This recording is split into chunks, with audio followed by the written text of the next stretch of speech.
Assalamualaikum warahmatullahi wabarakatuh. Om Swastiastu, Salam, Salam Kebajikan, Namo Buddhaya. Izin memperkenalkan diri, nama saya Pepi Novitasari, NPM 22411084 dari kelas MNJ 22B. Pada video kali ini, saya akan menjelaskan materi mengenai mengetahui dan memahami pentingnya pengembangan sumber daya manusia. Pengertian pengembangan SDM.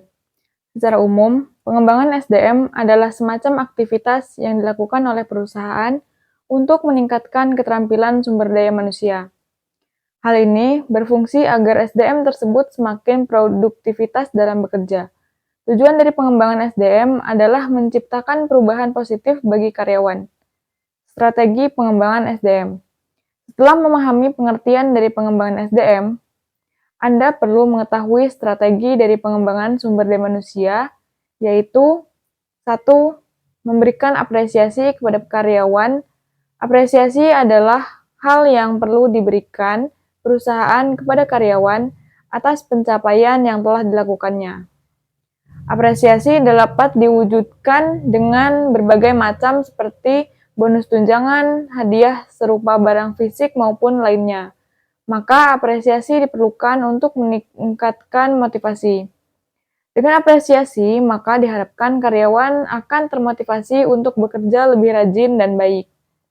Salah satu wujud bekerja yang lebih baik seperti memberikan presentasi kepada klien dengan cara yang lebih detail sehingga klien pun mau bekerja sama dengan perusahaan. 2. Menyelenggarakan program pelatihan. Strategi kedua dari sumber pengembangan SDM adalah menyelenggarakan program pelatihan.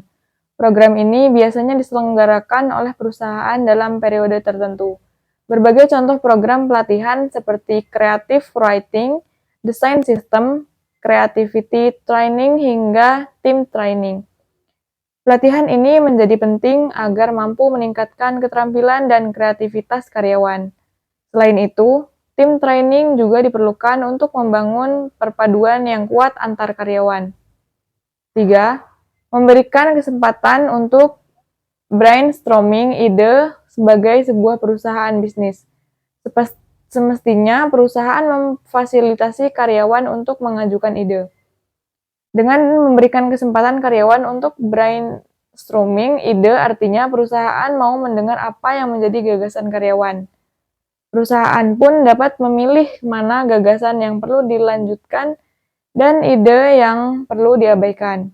Jika gagasan terlihat menarik, perusahaan akan melanjutkannya menjadi sebuah produk dan ini bisa jadi berdampak positif pada perusahaan. Fungsi pengembangan SDM. Ada beberapa fungsi pengembangan SDM yang perlu Anda ketahui, yaitu 1. Pekerjaan menjadi lebih efisien. Efisien adalah kata kunci yang perlu ditekankan dalam fungsi pengembangan SDM. Jika pekerjaan dapat dilangsungkan secara efisien, tidak akan ada kesalahan kerja dan segala pekerjaan menjadi tepat waktu. Ini yang diharapkan dari perusahaan ketika melakukan pengembangan skill dan lainnya. 2.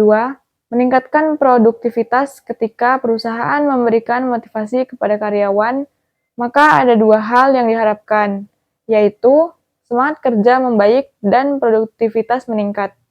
Jika produktivitas meningkat, keuntungan perusahaan pun akan meningkat.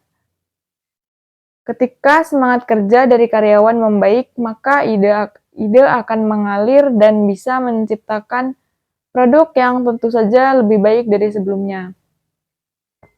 3. Mengurangi kerusakan produk. Pengembangan SDM yang intensif membuat keterampilan karyawan bertambah. Jika keterampilan karyawan bertambah, ada inovasi produk. Akhirnya, inovasi produk ini dapat membuat keuntungan perusahaan meningkat. Selain itu, dengan keterampilan karyawan yang terlatih, akan mengurangi kerusakan produk. 4. Meningkatkan sikap kepemimpinan. Setiap karyawan pasti memiliki kesempatan untuk berkembang. Salah satunya menjadi pemimpin. Divisi SDM perlu mempertimbangkan hal tersebut dengan menyiapkan karyawan yang memang memiliki potensi dan bakat untuk memimpin perusahaan di kemudian hari. 5. Memberikan pelayanan baik kepada konsumen. Salah satu alasan mengapa konsumen mau kembali ke perusahaan Anda untuk bertransaksi bisnis adalah pelayanan. Maka dari itu, penting bagi karyawan untuk memberikan pelayanan maksimal kepada konsumen, agar pelayanan dapat menjadi maksimal. Divisi Pengembangan Sumber Daya Manusia bisa memberikan pelatihan bagaimana mengelola pelayanan. Jika pelayanan baik dan konsumen senang, keuntungan perusahaan pun bisa meningkat. 6. Menciptakan moral yang baik. Moral yang dimaksud dalam bagian ini adalah sikap yang perlu ditunjukkan oleh karyawan ketika melakukan pekerjaan. Beberapa contoh moral yang perlu diikuti adalah sikap tidak terlambat ketika masuk kantor, ataupun menyelesaikan pekerjaan atau tepat waktu, disiplin, dan loyal terhadap pekerjaan.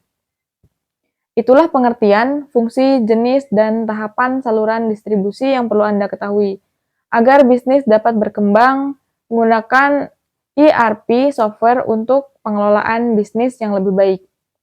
Sekian materi yang dapat saya sampaikan, semoga bermanfaat. Saya akhiri, wassalamualaikum warahmatullahi wabarakatuh.